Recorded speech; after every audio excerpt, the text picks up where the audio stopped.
I'm sure you've seen a lot of pretty gruesome injuries in your time. How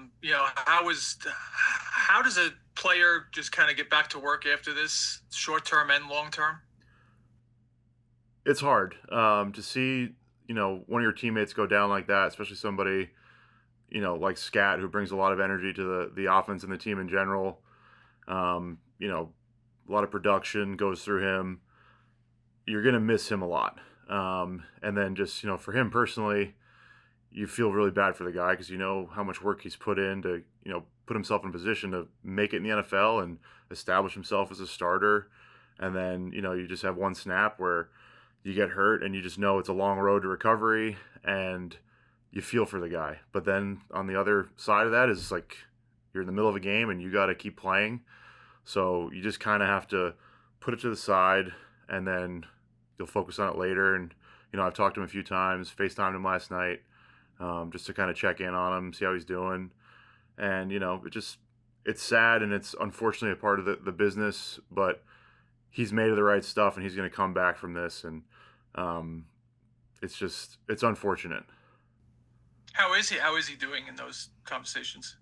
I mean, he just had surgery, so he's post-surgery, if you know what I mean. Yeah. Evan Barnes. Hey, Greg. What's going on?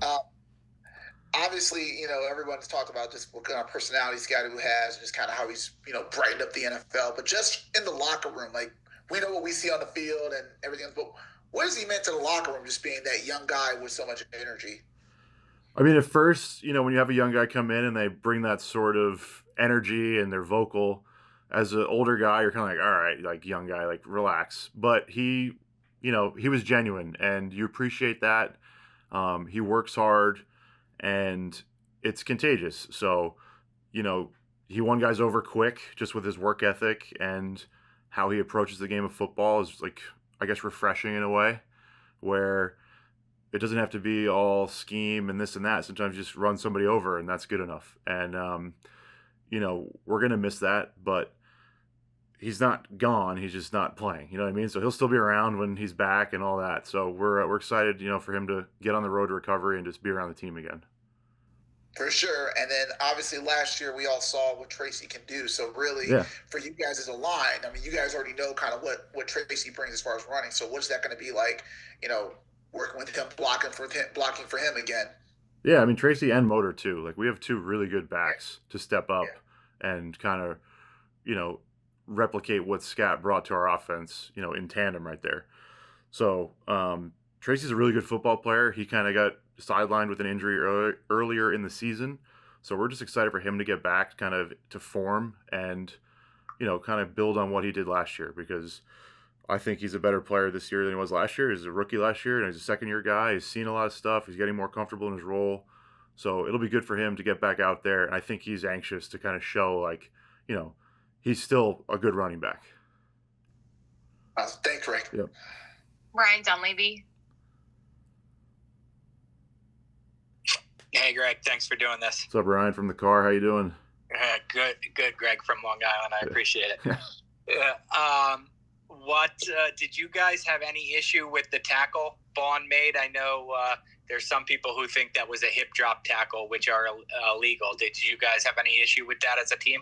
I honestly didn't notice it, and it's not something you really want to look at in film. But on the field, I don't know. I was more focused on, I saw what his foot looked like when he got up. So I didn't really remember the tackle part of it. Gotcha. And then you guys are 2-6, which you've been last year here, and you've been with the Jets. Like, what does this feel any different? Maybe because of any reason, and I don't want to put it all on the rookie quarterback, but that's the one I'm going to suggest. Like, just because of his development and how quickly, how quickly a young quarterback can turn things around, or does it feel similar to other seasons where you guys are in this spot and have to dig yourselves out of it? Yeah, I think with Jackson, we're in every game, and yesterday with the Eagles, we just weren't really productive on first and second down, and we were playing catch up a lot of the game, like down in distance and then chasing the score a little bit. So, it never felt like it was over. It just, we were in it and then we weren't. And then going forward, like we have tough opponents. Yeah, everybody's got tough opponents. It's the NFL. But Jackson gives us his chance to win every game. That's why he was drafted where he was drafted, when he was drafted. And that's why he's starting right now in his rookie year. So we believe in him, and we know, no one's got an easy road, and we've dug ourselves a hole. But, this is the league. So there's a lot of football left to be played, and it's going to be, a dogfight every week. And that's kind of the culture, I think, that we've established here is we don't care. We'll score 30 points and try and win. We'll score 10 points and try and win. We're just trying to win. And he gives us the best, opportunity to do that. And then the last thing I wanted to ask you about was Burns. He's having a really good season. I think, if I'm not mistaken, you were teammates with him in Carolina. Yeah. I feel like, Greg, please tell me if I'm wrong, but I feel like young players make the most jumps, like first year to second year to third year. I feel like I don't often see guys in their seventh, eighth year become super, much better players, but it feels like maybe he's gone to another level this year. What have you seen in Burns' development, maybe just last year to this year, or even if you want to go back to Carolina? Yeah, I think it's fair to say that in general, players make jumps first, second, and third year, fourth year, contract year, stuff like that. He was in Carolina. He had a really good room of veterans around him to learn from, and I think he's taken to heart here, I want to be that guy for Abdul and these other guys. So, you practice what you preach. If you want somebody to work hard, he's going to be the hardest working guy. And I also think Brian and everybody else benefits a lot from having Dex in the middle of our defense, who gets a lot of attention. So, whereas maybe in the past in Carolina, you're going to chip Brian and you're going to slide to Brian, but now it's okay, well, if you do that, then you leave Dex one-on-one with somebody inside. So I think that, Dex might not have the stats to back up how dominant he is, but make no mistake about it, teams focus a lot on him, and that frees up the guys around him to make plays. And football's not an individual sport. Our defense is a collective. So Brian's having a great year, and it's because of the guys around him. Thank you. Appreciate you. We'll take one more. Paul Schwartz. Hey, Greg. Hey, Paul. Good. Hey. No video. Yes. There he is. Yes, you got it. Yep. Not in the car. Not in the car. There you go. What is it like? You've blocked for a lot of different. Your job is to block, pass block, run block. Does blocking for a rookie quarterback different than I'm sure you've blocked with rookies, veterans, mid-level guys, stars. I mean, what is it like? Do you have to be more on point? Do you have to be more conscious of you don't know where the heck he's going to be? Do you have to protect him more? Do you have to what I don't want to put words in your mouth. Yeah. What is the difference? The difference between a rookie quarterback and a veteran quarterback is veteran quarterbacks typically have seen a lot of stuff. So they have a lot of experience with how a defense is structured or, where pressures might come from. And rookies just don't have that experience. And it's not their fault. That's why they're rookies. But for Jackson, it's a lot of trying to keep his job as easy as possible.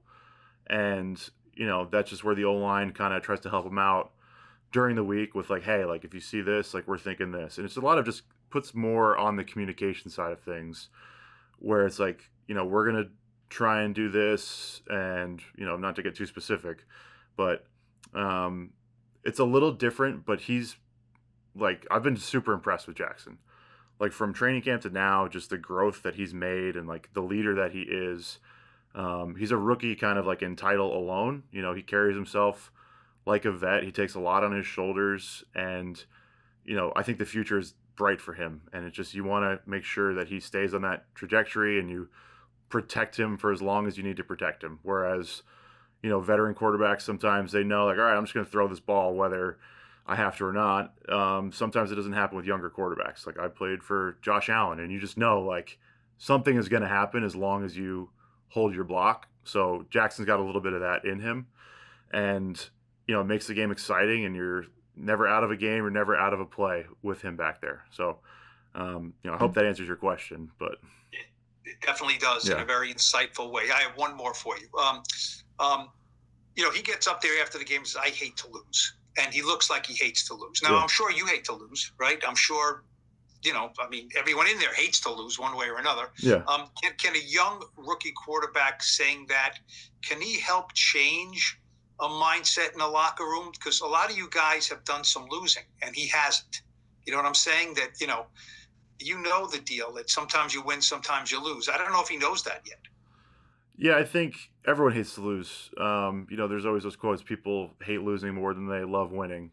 And for him, I think it's important, though, to put that stuff out there and to vocalize that, just so it's like you hear it and maybe you don't get used to it, because, I think guys can become jaded where it's like, all right, like, we lost, I did my job, ho-hum, like, we got to turn around the next week and go forward. But it's not okay, and he's right. Like, it isn't okay. Like, we're paid to play football, and you want to win and you want to be productive, especially like at an organization like this that has a storied kind of history of being a successful franchise. You don't want to be the bad years of those teams. So that's where he's coming from, and you see it on his face, like you said, and like, it's not that it changes anything for how, I operate or how anybody else operates, but it definitely makes you maybe want to focus a little bit more on how you prepare for a game. Like, what else can I do? How can I make sure that I'm part of the solution here and not part of the problem? So, we love having him. We love what he brings. It's, passion, fire, energy. It's all positive stuff. And it's just, you want to cultivate that and keep that, flame alive, basically.